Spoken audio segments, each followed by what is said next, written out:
ભાગવતે 4 આલય છે, ભાગવતે ન્યાયાલય છે।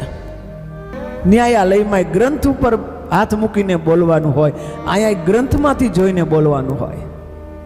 જ્યાં સુધી આપણે ગ્રંથથી યુક્ત હતા, જ્યાં સુધી તમે ને હું ગ્રંથથી યુક્ત હતા, ત્યારે આપણે ગ્રંથિઓથી મુક્ત હતા। જ્યારથી આપણે ગ્રંથથી જુદા પડ્યા, કેટલી ગ્રંથિઓ મગજમાં ભરીને બેઠા છે। ગ્રંથ એ ગ્રંથિ છોડાવવાનું કામ કરે। તો ન્યાયાલયમાં ગ્રંથ ઉપર હાથ મૂકીને બોલે કે मैं जो भी कहूँगा सच कहूँगा, सच के अलावा कुछ नहीं कहूँगा।